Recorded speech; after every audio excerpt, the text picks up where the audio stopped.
Hi, thank you very much for that. So hi, I'm Sarah and I am the first class author of the Mighty Maths programme. So this evening I'm going to go through the Mighty Maths programme in two parts. The first part is going to be in relation to the new primary maths curriculum, and the second part then will be a run through of some aspects of the first class programme as well as other aspects of the Mighty Maths programme. So the new primary maths curriculum. So again, it's very 50-50 as to what schools have had their training. So I'm just going to go through, I suppose, the main points of the primary maths curriculum. Again, just for anyone who hasn't had their training, and then for, I suppose, a refresher for any of us that have. So the new primary maths curriculum, we got the final draft. It was published in 2023, and it was developed in line with the primary curriculum framework, which we also got in 2023. So the primary maths curriculum has a 3-year rollout. So 2023 is a familiarization year. So this is, the year we're getting our training. We're becoming familiar with kind of key aspects of the curriculum. That green document on the screen there, we all have received a hard copy of that.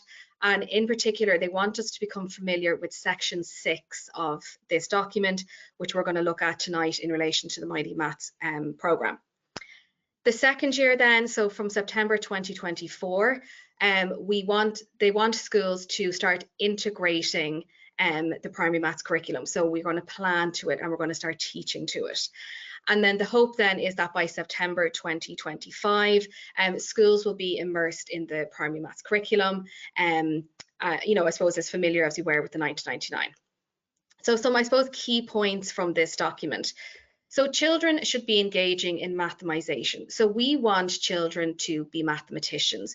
We want them to be developing strategies. We want them engaging with maths concepts. Another part of the primary maths curriculum is that the process foregrounded alongside content. So there's a huge emphasis on how children learn maths as opposed to just focusing on what they're learning. So again, we want them to be developing skills. We want them, communicating. We want them problem solving. So how they learn is as important as what they learn. The new primary maths curriculum endorses a hands-on play-based approach. So if you think to our 1999 curriculum, we had our learning objectives. Now we have learning outcomes, and every single learning outcome in the primary maths curriculum begins with, through appropriately playful and engaging learning experiences, children should be able to. So it's all play-based and it's a hands-on curriculum. Real life examples of maths are really important in this curriculum. We want children to start making that connection to maths and the life around them, the life that they're living. Station teaching, group work, the use of technology. So, if we think of our 1999 curriculum, the research for that would have been done, 1995, 1996. Education, the world we live in, has changed so much since then, and this is reflected then in the new primary maths curriculum. The use of concrete materials, that CPA approach, that concrete pictorial abstract approach we hear so much of, it's very much endorsed in this curriculum, and then as well as the promotion of Maths Talk.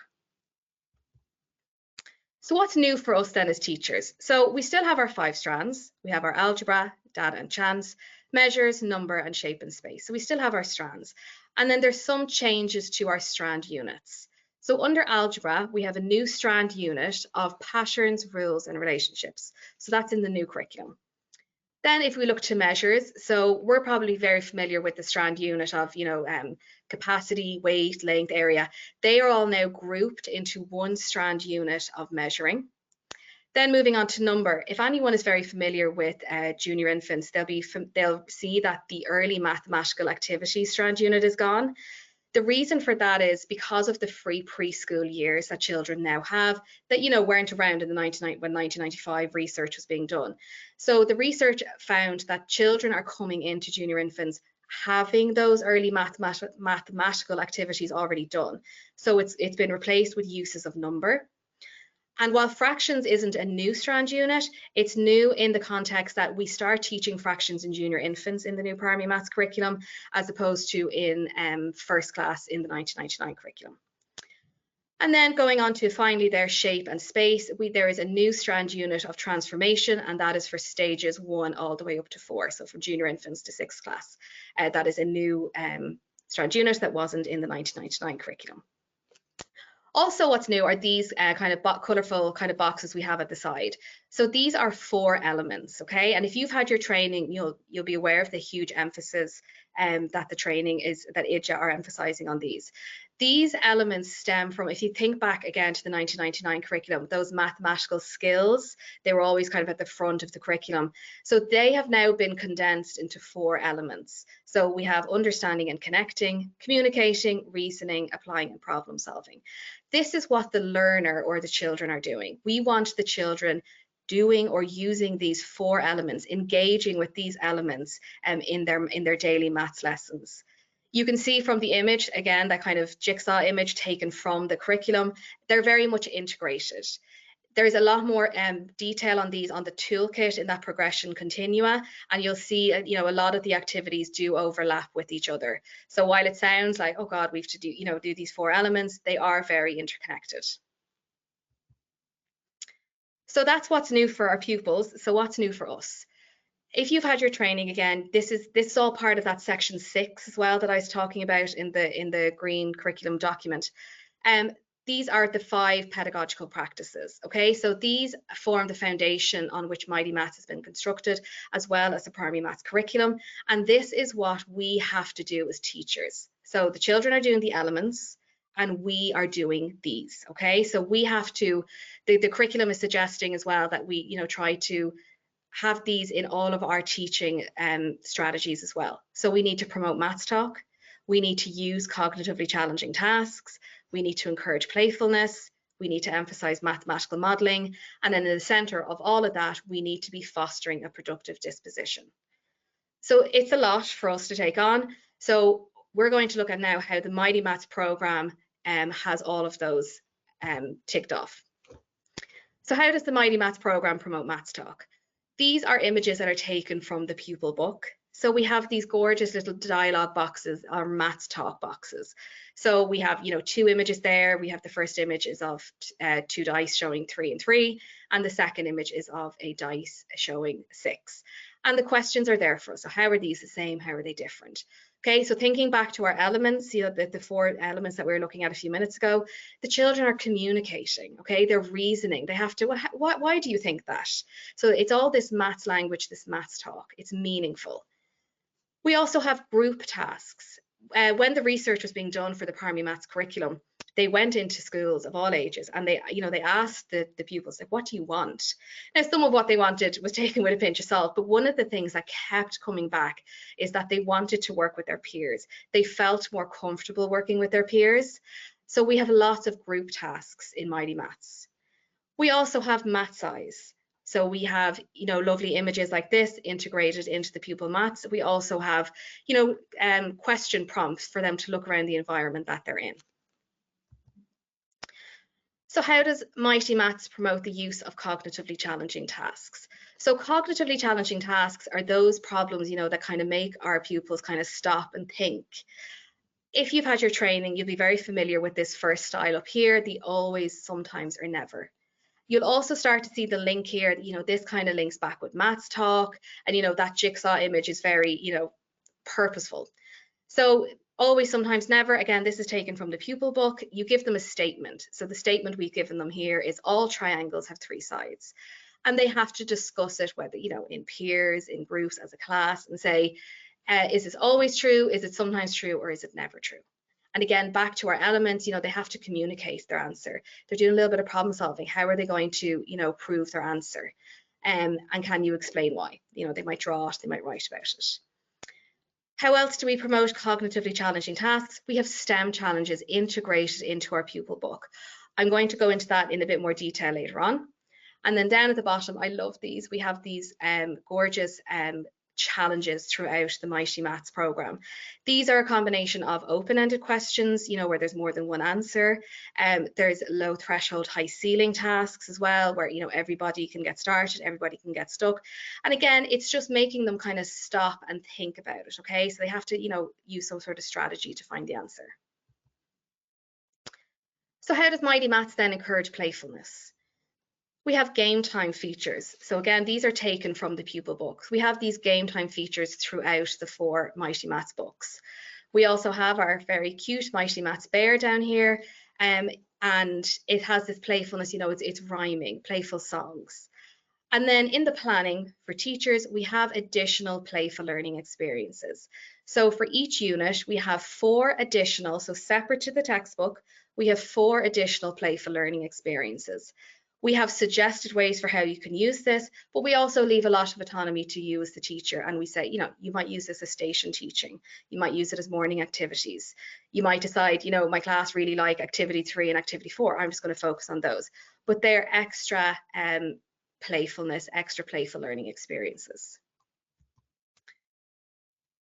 So how does Mighty Maths help emphasize mathematical modeling? So mathematical modeling is separate to, I suppose, that modeling that we're kind of used to as teachers, where we're modeling how to do something, we're showing our pupils how to do something. This more relates to problem solving. And we have developed a STARS approach.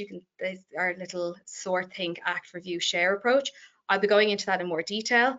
And we also have, problem solving strategies like this. So Tom has 2 red apples, he picks 8 green apples, and his friend gives him 4 yellow apples. How many does he have in total? So with mathematical modeling, then they choose how to model that answer. So they might choose to draw it, they might choose to use a number sentence, they might choose to use counters. So we give them that space. Instead of just giving them the sum, we say, you know what, you show us how to do it. So it's giving them that agency as well in their learning to choose, how they want to answer that question. And then in the middle, we have fostering a productive disposition. So, we want children to see maths as doable, and we want them to see maths as something worthwhile. We want them to see it as, it's not just something that they do, in Miss Byrne's class every morning, that it has a purpose. So how do we promote a productive disposition? The first step in this program is we want to develop their confidence. Back in 2020, NEPS released, it was a good practice for teachers in maths, something along those lines. And one of the areas in that report was maths anxiety. And I've never forgotten this since I read it, that maths anxiety can start as young as 5 in the early years maths. And I just remember reading that thinking, we could have junior and senior infants children who are anxious about maths and think, I'm not good at maths. So we want that confidence in our pupils.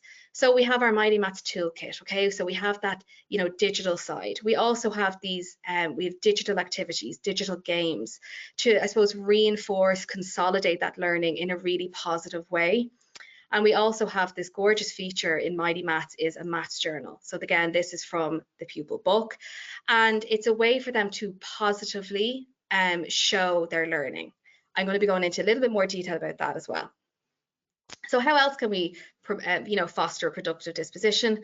With perseverance, okay? So we want children to, want to get stuck in with the maths that we're doing. So we have a range of low threshold, high ceiling tasks.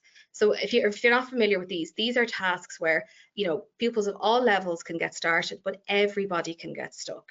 This particular challenge here with the half of the flowers in the garden are red, this is from the first class Mighty Maths, but I actually did this with my class last year when I had first class. It was in their copy, and we had just finished fractions. And you know yourself, when you start teaching fractions, you have children who, they can struggle with the concept, and you have children who, absolutely fly with it. So I gave my first class this, and I had a child who was, he was struggling with the concept. So he drew a garden, and he did 4 flowers and 2 of them were red, and he was absolutely delighted. He was doing what everybody else was doing. On the other side then, I had a child who was, really well able for this, and he wanted to draw 100 flowers, and we had to, well, okay, how will we fit 100 flowers in your copy? And he decided to come up with a key that he draw 1 flower, and that meant 10 flowers. But, you can see that everybody was able to come in on that task, and everyone had that sense of achievement. We also have flexible learning. So we have these lovely little tip boxes throughout the Mighty Maths program. So these are in the pupil book for them to see. So this one, for example, they're doing clocks and time, and it says, oh, a little tip, you can use a clock to help you. We also, in it, like the number strands, we also have a lot of, you could use your fingers, you could use counters, you could use a number line. So it's letting children have that agency over their learning, and that, that autonomy to learn how they feel is best. And then finally, we want them to see the value of maths. We want them to see that what they're learning in our maths class is actually what they're doing outside of school as well. So we have these gorgeous digital stories per year. We have 8 to 10 per year. Don't worry, I'm going to be going into so much more detail on these. This is just a screenshot from one of them, and it's from the junior infant program, and they're learning about the number 5, and it's a family are going for a picnic, and they have like 5 bottles, 5 sandwiches, and they have to try share them out and make sure everybody has the right amount. And you can see now, as a child, like they're going to relate to that. They're going to see the value of, oh, I go on picnics and I have to, make sure that my family has 4, my family has 6. So that is how Mighty Maths helps to promote all 5 of those pedagogical practices. So then we have the Mighty Maths approach. We have a playful approach. It's child-centered, it's hands-on, it's play-based. We know that the new curriculum is play-based, so Mighty Maths is play-based, and it has that collaborative learning focus, that children have asked for, that it's what they want. It's fun, it's creative, it's engaging, and all children succeed. It's practical. We have a practical approach. It's an easy-to-use program. The planning and the resources are ready to go. We have supports, notes, and solutions for all activities. Even like the maths talk boxes that we were looking at, we have little in the teacher resources, we have little matching dialogue boxes just for that extra support of, oh, I just want to make sure that they're giving me the maths talk that they should be. We have extra support for problem solving and open-ended tasks, so all of those cognitively challenging tasks we were looking at. We have flexible and adaptable content, and it's suitable for multi-grade classrooms. So when we were creating the Mighty Maths program, this was something that was important to us. All 4 of us are practicing teachers. So, we said junior infants and senior infants worked very closely together. First and second worked very closely together. When first are doing fractions, second are doing fractions, we try to do number as much as we can, spread it out so that we're all doing, counting or length at the same time as best we can. We know that there's certain strand units that need more priority as they go up, but it is suitable for multi-grade classrooms, and it caters for mixed abilities. We also have an effective approach. So it's written by practicing teachers and maths experts. So the 4 of us were in a classroom, we're teachers, we know what it's like to be in a classroom. It integrates the 5 key pedagogical practices, so those kind of jigsaw pieces that we were looking at, okay? That's what we as the teachers have to do now. So it integrates those effectively. The next point is something that was really important to us as authors. So the Mighty Maths program was widely reviewed by practicing teachers as well as experts. So we wanted teachers who are in a classroom to, review the content and say, yeah, look, that's not going to work in a classroom nowadays, or yeah, that's absolutely going to work.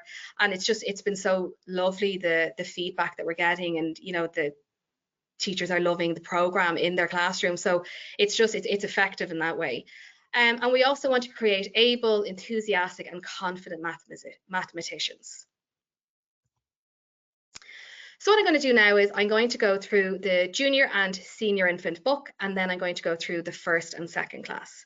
So let's look at the components for junior and senior infants first. So we have a high quality pupils book, we have a free pupil assessment booklet. Unique to Mighty Maths, we have a free My Learning Journal with the junior and senior infant pupil book. We have a free teachers planning and resource book, and we have a free fully supportive digital library with the junior and senior infant Mighty Maths. So let's look at these in a bit more detail. So the pupils book. So we have these maths talk that we've looked at some of these. So these are in the pupil book. We didn't want, again, we're practicing teachers, and we just said we don't have time to be trying to source these elsewhere or photocopy these. So they're in the pupil book. The questions are ready to go, and we have the matching dialogue boxes then for extra support in the teacher planning. We have math size again. So these are asking the children to look around their environment and to see the maths that's all around them. And again, these are in the pupil book ready to go. We have playful challenges, and these are all taken from the pupil book, this slide. We know that the new primary maths curriculum has such an emphasis on play. So we have these lovely little playful challenges throughout the program. And again, with resources that we have in our classroom. And we also have problem solving. So in the new primary maths curriculum, there's a big emphasis on starting problem solving now in junior infants, as opposed to maybe first class. So we have these, ready to go problem solving activities in the pupil book in junior and senior infants. What else do we have in the junior and senior infant pupil book? We have an innovative approach to number formation. So how do we do number formation in the junior and senior infant textbooks? We have an auditory approach, okay? So we've created these number formation rhymes for the children. You can see our little Mighty Maths bear there, and he has the matching audio for the number formation for number 2. We also have a visual approach, okay? So we also have our number formation videos that they can watch as well for number formation. We have a tactile approach, okay? We can see at the top of the page, they're using their Play-Doh to make number 2. They're engaging with rainbow writing down at part B. And we have this kinesthetic approach then. So it's this concrete pictorial abstract. They're doing it, okay? They're doing all of this. So we have that methodology in use for number formation. A unique feature then to the Mighty Maths program is this My Maths Journal. So it's a form of self-assessment. This again is in the pupil book. You don't have to go and source it elsewhere in the program. It's in the pupil book. And it's a way for our pupils to really positively and confidently, I suppose, reflect on their learning. If you have had your training, you will probably be sick of hearing about My Maths Journal. It's really heavily endorsed practice by IJA at the moment. There's just so much great research about it. And it just promotes that student autonomy, okay? Like we have, empty boxes for them there to say, you know what, you show us what you know about the number 1. So it's giving them that, that agency as well. We also have with the junior and senior infant pupil book, we have a free My Learning Journal book to go along with it. Now, this is up to schools to choose how they want to use it. You can use it as extra practice in class. So it works alongside the pupil book. It's aligned to the pupil book. It can be for extra practice in class or at home, depending on, you might have homework in junior and senior infants in your school. There's Maths Eyes and there's Maths Talk activities. Something I want to draw your attention to as well is this QR code here. So in the My Learning Journal, we have QR codes that parents and guardians can scan if they choose to do this at home, and it brings them to the audios of the songs in the Mighty Maths program.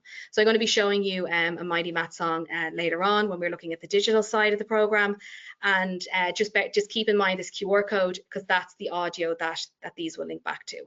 So if you choose to use it as a homeschool links, it allows parents and guardians, that insight into their child's learning. And, if we think back to that fostering a productive disposition, the curriculum really talks about how, it works, it's kind of a two-way street, and that, home has a huge influence on their, a productive disposition in maths as well. So the QR codes, I suppose, linked to that number formation, linked to the rhymes for a real positive and fun home relationship to maths. Okay, so let's move on then to the first and second class books then in the Mighty Maths program. So what are the components? We have a high quality pupil book, we have a free pupil assessment booklet, we have a My Practice book, an optional My Practice book, we have a free teachers planning and resource book, and a free fully supportive digital library. So let's go into those in a little bit more detail. So what are some key features of the first and second class? So we have our Maths Talk, okay? We've looked at our Maths Talk, and it's really integrated really well into the pupil book. It's very much progresses with the content of the book. We also have STEM challenges. So, we were very into STEM as authors, but part of the problem we shared as teachers, it was very hard to find STEM, that first of all linked to the Irish maths curriculum. And, secondly, that didn't need, so much resources and, a trip to Mr. Price on a Thursday evening. So we just said, right, that doesn't work for us. It doesn't work for us as teachers. So we came up with STEM challenges that are aligned to the primary maths curriculum and that are in the pupil book. So, that the equipment is ready to go. The steps are ready to go. There's images to show them what to do, as well as resources that we have. Like this is an example. I'm going to be showing you this one later. This is from the first class book, and they're making a water clock, and they're working in groups, and they just need 2 plastic cups, water, stopwatch, tape, and a pencil. And it goes through it in steps, how to make the activity. We also have our maths journal. So again, that's that form of self-assessment. And again, it's very positively thinking back to that confidence that we want to promote. They're showing you what they want to show you. They're showing you what they can do. We also then have these game time features as well in the first and second class Mighty Maths, the same as junior and senior infants. Again, we know that the curriculum is so play-based, so we have these integrated in the pupil book ready to go. We have our math size, and then we have our challenges as well. Again, there's a huge amount of these challenges throughout the program, you know, a mix of those open-ended and those low threshold, high ceiling tasks. In first and second class, we've also developed this STARS strategy feature for problem solving. So again, if you think back to that I think was the bottom jigsaw piece on mathematical modeling, one of those 5 pedagogical practices, we came up with this because we felt as teachers, you know, there's loads of problem solving strategies out there. And we felt that a lot of them were very restrictive to the children. And it was very much, you know, they had to answer the problem in a certain way. And there wasn't much kind of wiggle room for them to be kind of creative or, you know, kind of any autonomy for them. So we came up with this. So S is for sort. So they read the problem, they might do it in pairs, they might do it in groups, and they sort through it and they kind of think, okay, what do I know about that? Or, you know, what do I think this question means? Then they move on to think. So they make a plan. How are we going to answer this? What could we use to help us? So think back to our little tip boxes that we have.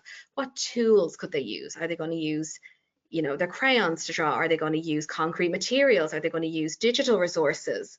So they're going to think up a plan and then they act on it. So again, it makes that mathematical modeling easy for them to use. So they might draw a sum. They might draw the stickers. They might draw counters. Again, we're letting them answer it in a way that suits them. And then they review it and they share it with the class. So again, so we have that peer assessment in there, you know, they have that communicating, all those elements that we looked at the start.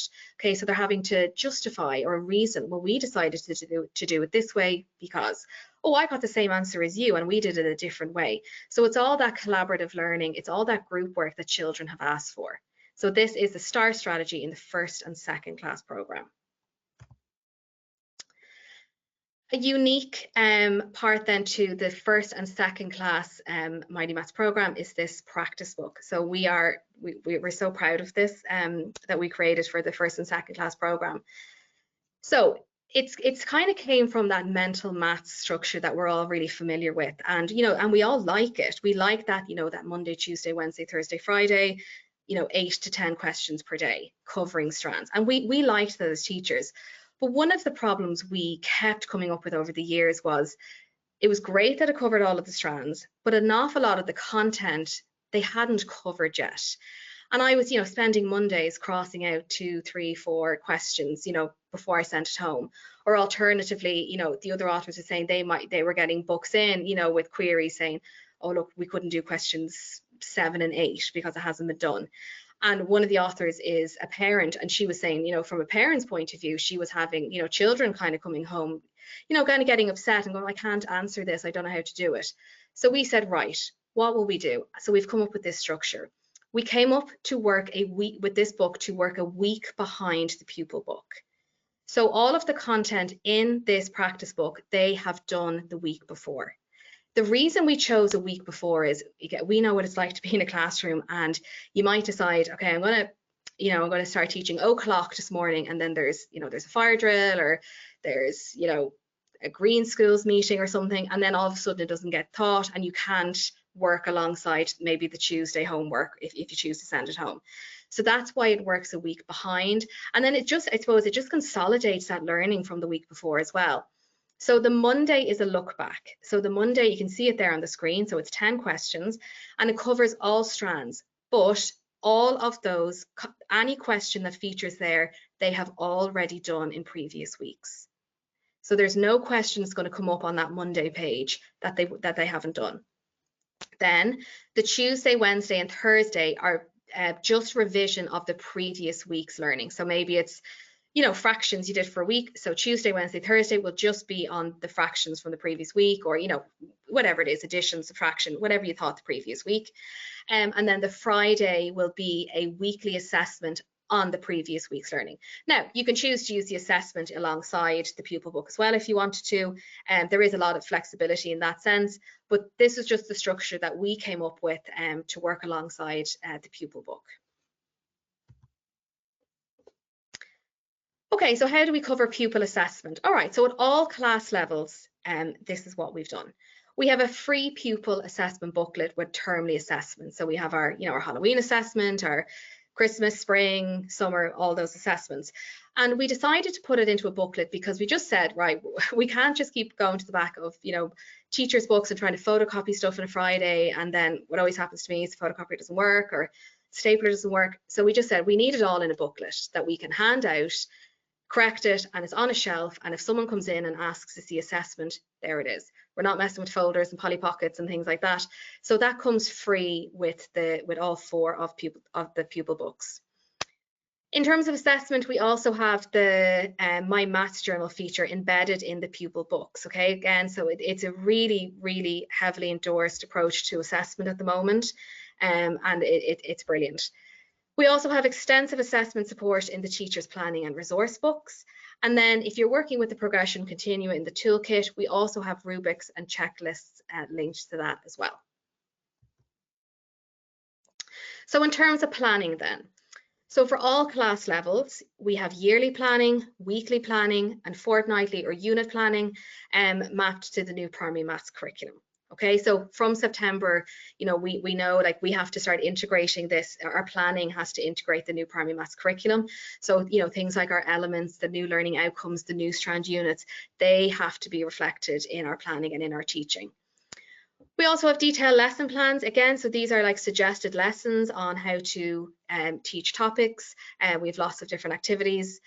We also have that playful learning experience grid. So again, those additional playful learning experiences that, like I said, you can use with stations, morning activities, early finishers, whatever suits your class. We have extra supports and ideas for fostering a productive disposition towards maths. We have our integration with other subjects. We have math stories ideas. So, we all have these, lovely picture books for our literacy lessons. So we have decided to link some of those, I suppose, very well-known math stories that we have in with our maths. And then we also have additional assessment supports. What printable resources are available then? So all of the class plans can be edited. So, I know my first class can be very different to someone else's first class. I might need to go back over fractions, I might need to go back over time. So all the plans can be edited to suit the needs of your children. We have those playful learning experience supports, so that grid that we were looking at. And we have extension and extra practice resources as well. We have child-led play resources. So you can see there we have the loop card games. We have problem solving for early finishers in first and second class. And we have lots of fun games, activities, task cards, and maths trails. Okay, so that's across all maths levels in the Mighty Maths programme. So now what we're going to do is we're going to have a quick look at the first class. I'm going to go through some elements of the first class book, and then we're going to have a look at the digital library that we have as well.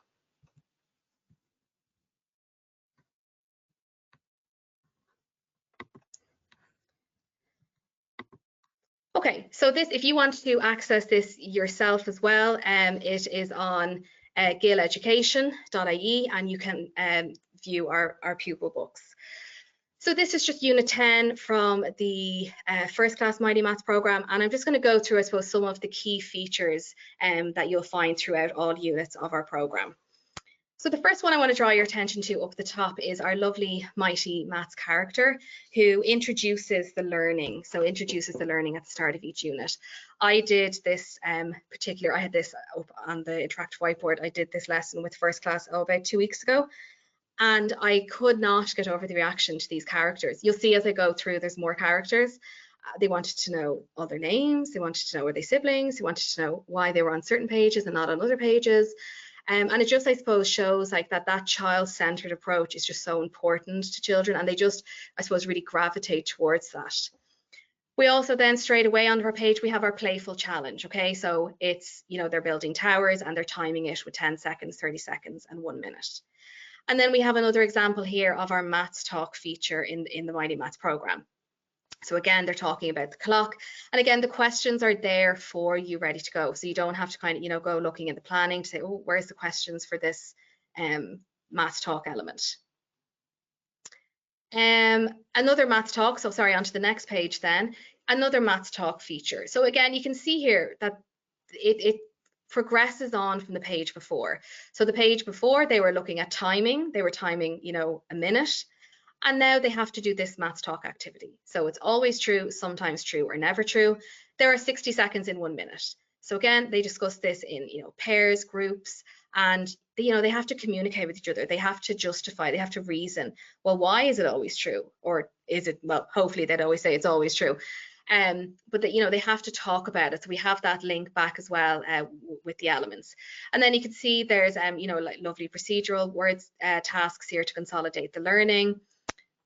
You can see there's a game time features then at the end. And then again, you can see some more Maths Talk. So this Maths Talk leads very nicely onto the activity on this page. Down at the bottom here, we have our open-ended challenges, again, based on the learning that's been done. And then we have our lovely Maths Journal feature here as well. So they're showing you that this is what I can do, this is what I have learned. Another feature I want to show you then is, again, you can see we have another Mighty Maths character up at the top here. And this Mighty Maths character is introducing, I suppose, useful vocabulary. So the maths language that's important for this learning. And that's, you know, that's very, in the new primary maths curriculum, there's a big emphasis on this about encouraging children to use that maths language and having, I suppose, the high expectation that we have for them in literacy, have that high expectation for them in maths as well when it comes to maths language. Okay, again, we have our lovely Maths Talk feature there. We have our, again, our lovely Mighty Maths character. Again, you can see the progression then.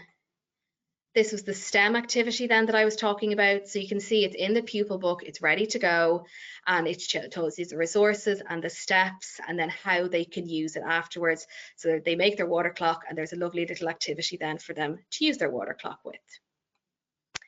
And then I want to show you this feature here. So you can see up at the top here, there's a book and it says, look and listen, hooray for Saturday.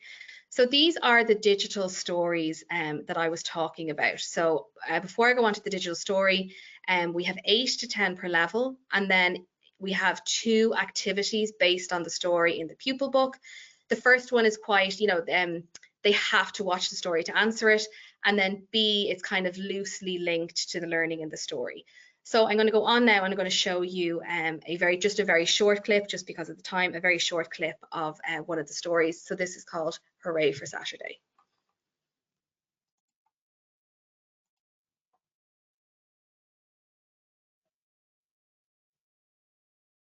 It's 8 o'clock on Saturday morning.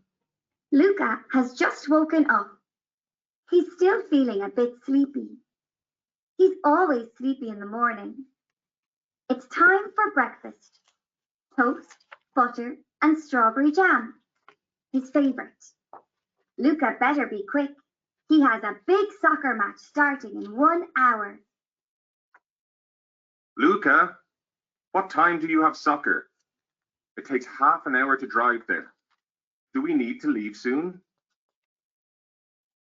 Okay, so the story goes on. There's 4 quadrants, and in each quadrant, there's an area of time. One of them, he's going to the cinema, then he's cooking lasagna with his dad, then he's going to bed. So so we have 3 modes in our story. So that was the story mode. So that's the story plays through.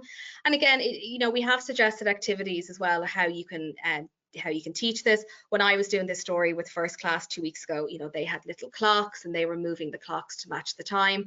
So that's story mode. And then the next mode, you can see down here, we have eyes and a pencil. So we have a maths eyes mode and we have a figure it out mode. So we're going to have a look at the maths eyes mode next. What time do you see on the clock on the kitchen wall? Okay, so there's 6 questions for each of the stories, all maths eyes questions. So they have to use their maths eyes, their maths language, to talk about what they can see. And then on the pencil, so this is the figure it out. So these questions are a little bit more, I suppose, problem based. They have to kind of use their learning to figure it out. So we'll have a look at that one. Can you figure out what time Luca's match starts at? Okay, so that question was related to the first quadrant. If you caught it in the first quadrant, his match was in 1 hour. So again, it's a bit more of a problem-based question. You know, they have to look and see, okay, it's 8 o'clock. If it starts in 1 hour, what time's it going to start at. And again, when I was doing this with first class a few weeks ago, we had little clocks and we were looking at it. So we have 8 to 10 of these stories per level. If you're not familiar with the approach of using maths through stories, there's been a lot of research over the years into it. I know the NCCA did research back in 2014 on using the effectiveness, I suppose, of using stories in maths. And, the research was shown that children were able to access like the content and the maths concepts, through a story a lot clearer. There was also a huge increase in the amount of maths language and maths talk that was being used. And then something, I suppose, that's interesting to note, they realized that in a maths lesson, it didn't necessarily matter whether the children were accessing the story in a digital form or whether they were accessing it in hard copy, that they were still able to access the learning. So that is the digital stories. And like I said, we have 8 to 10 of those per level. And I just want to go back. I'm just going to show you then some of the activities. So we have over 40 digital activities, like these kind of games. So you can see here, they have to match the clock. So over 40 of these activities per level. So they come up and they drag the clocks around to the correct time. And this particular one is leveled, like they have this level is all o'clock, and then the next level is past, and then level 3 is kind of a mix. So there's that progression in the activities too. Great job. And then we have our lovely little Mighty Maths character. And again, like this character popped up with the first class I was doing this with. They just wanted to know everything about them, and they wanted to know, did she know the character that was in the book? And it's just that child-centered approach. So I'm going to move away slightly from the first class program at the moment. I just wanted to give you, I suppose, a little insight into what the pupils book looked like and how all of those components worked. And I'm going to show you now one of the senior infant songs that we have created for the program. So this is a number 10 song. La la la la la la la la la. La la la la la la la la la. Let's stop right there. It's time to count to 10. You have to stop and go and grab your pen. You have to write the number 10. It's everywhere, you know. And it goes on like that. It's a very, very catchy song. So there's 9 of these for junior infants and senior infants. This one is from the senior infant curriculum. And if you think back to, remember the learning journal that I was showing you and it had the QR code? So it would just say when in the My Learning Journal and they're doing the page on number 10, the QR code would link to the audio of this song. So, they're coming home saying, oh, I did this really great song in school on the number 10, or they're humming it, and they can, parents and guardians can scan the QR code and it'll bring them to the audio of this. So we just know, like, songs and rhymes are just a really important feature of that kind of playful approach to maths. And this song goes on and they have to do actions, and, they can copy the characters there on the board. The next feature as well I want to show you as well that we have is we have created tutorials, 5 for first and 5 for second class. And I suppose what I'd call kind of those trickier concepts. So the one I'm going to go and show you now is on subtraction, where they have to regroup or rename. John is eating his sweets. He had 2 full bags of 10 sweets each, and 2 sweets by themselves. Mom said he has to give 4 sweets to his brother Danny. How many sweets will John have left? We can solve this problem using a sum. We need to subtract Danny's 4 sweets from John's 22 sweets. First, we need to subtract the units. We have a rhyme to help us. More on top, no need to stop. More on the floor, go next door. Number is the same, 0's the game. We are trying to subtract 4 units from 2 units. To do this, we need to go next door. Let's rename one of our 10s 10 units. So anyway, it continues on like that, but you can, you know, again, even using the child's voice, it's so child-centered, and it's just really, really visual as well. So like I said, we have 5 of those in first class and 5 of those in second class for those kind of trickier concepts. And the last very quick feature I just want to show you is our toolkit, the Mighty Maths toolkit. So we're going to have a quick look here at some number frames. So we have 5 frames for junior infants and 10 frames for senior infants and up. And again, you know, it's fairly self-explanatory. We're probably quite familiar with these anyway. You know, they drag up the counters, and you know, the sum comes up. They might be modeling these themselves on their own 10 frames. You get the idea there. And we will also have a look then, just very quickly, we'll have a look at the bear here for counters. So for counting sets in junior infants. So again, it's just very visual, and what I particularly love about this toolkit is it's so plain at the back, and there's nothing distracting from what they're trying to do. So that is our toolkit. So I suppose just to really quickly summarize the free digital library there that you saw. So we've the 8 to 10 interactive math stories per level. So these math stories were created by us to work alongside the content that we had created in the pupil book. We have that innovative math toolkit that we looked at. We have those fun animated tutorials, the subtraction one there that we looked at. So we have 5 of those in first and second class. In junior and senior infants then, we have our animated songs and rhymes. They're really catchy. We have over 150 interactive games similar to the clock one. You can see some examples there, and activities that are all linked to the pupil's book. So it's all to consolidate that learning, I suppose, in a fun and playful way. And then we have ebooks of all books as well. So Mighty Maths is the only program with all of the following. So math stories. So those math stories were, like I said, they were created by us to consolidate and match the learning in the pupil book. We have that embedded maths journaling. You don't have to go and find it. You don't have to get a maths copy and, you know, have another thing to tick at the end of the day. It's in the pupil book. In junior and senior infants, we have the free My Learning Journal with that, you know, the QR code feature as well for the home links. And then in first and second class, we have that My Practice book, the weekly structure where it works a week behind, and I suppose there's no surprises when it comes to the learning. They'll have covered all of the content. We have the fun animated tutorials, and we have the innovative, easy to use maths toolkit. So why should we all choose Mighty Maths? It was written by experienced practicing teachers. Okay, so the 4 of us are practicing teachers. We know what it's like to be in a classroom. We know, you know, I suppose the realities of it. And it was written by maths experts. It ticks all of the boxes for the new primary maths curriculum. We have to integrate this from September, and it ticks all of those boxes. It's engaged with the realities of the busy classroom. It integrates those 5 key pedagogical practices that we as teachers need to have in our teaching. The learning outcomes, the mathematical concepts, and the progression continua are all very carefully unpacked, and it has all of your teaching needs covered. So thank you very much for listening as I went through all of that, and we are going to open it up now if there's any questions. Thanks, Sarah. Absolutely brilliant. And thanks so much, everyone, for sticking with the entire webinar. The attendance has absolutely blown my mind here. So because there's several hundred of you online, we've had plenty of questions in. I'm going to start off. I'll just check. Natalie and Miriam, do you want to come on camera if you have your cameras there? So the first question, and hot out of the blocks, quick out of the blocks, is Karen O'Brien.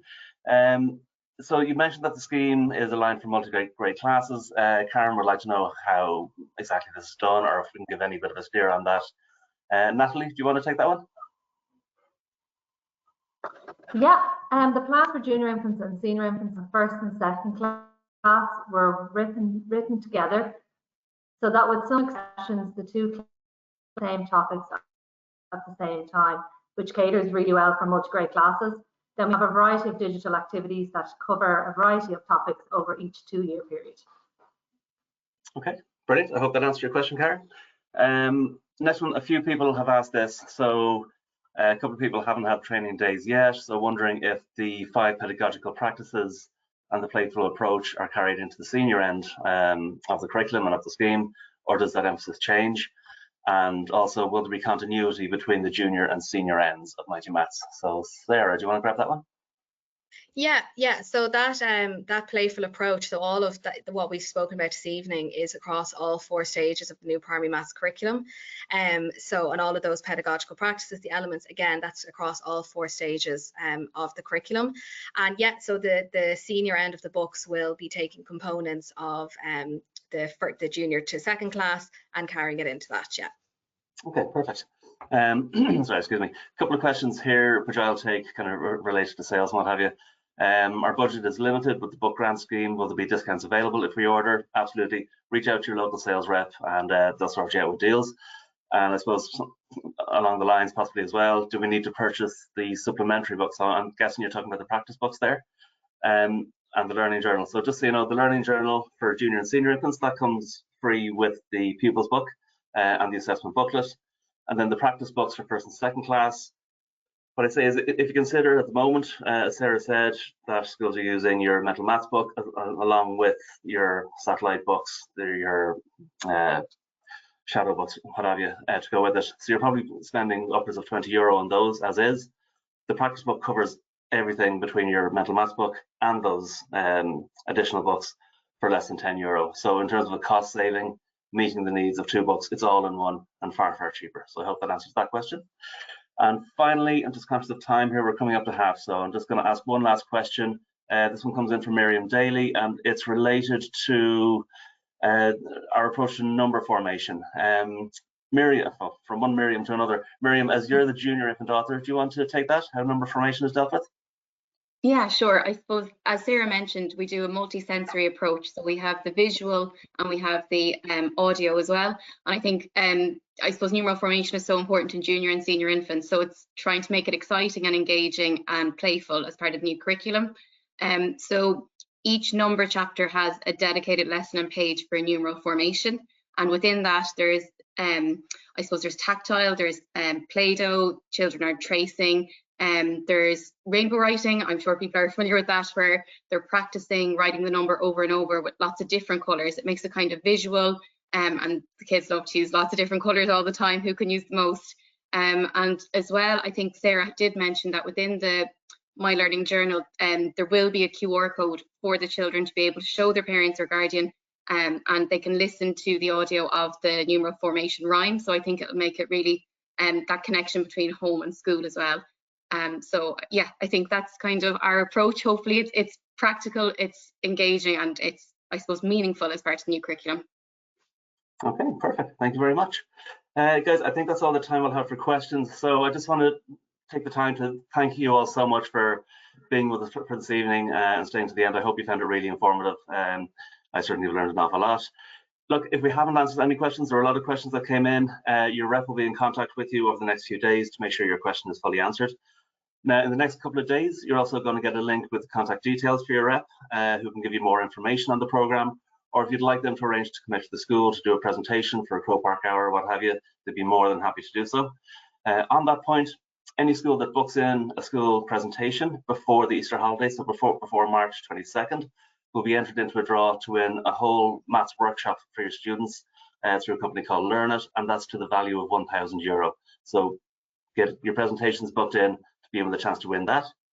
And over the next week, we'll be sending you through, each of you, through a recording of tonight's webinar, along with your Easter lesson pack. So please feel free to pass that around to your colleagues. And again, as we approach 7:30, we're bang on time. On behalf of the authors and everyone here at Gale, I want to thank you so much for taking the time to join us. So take care and good night.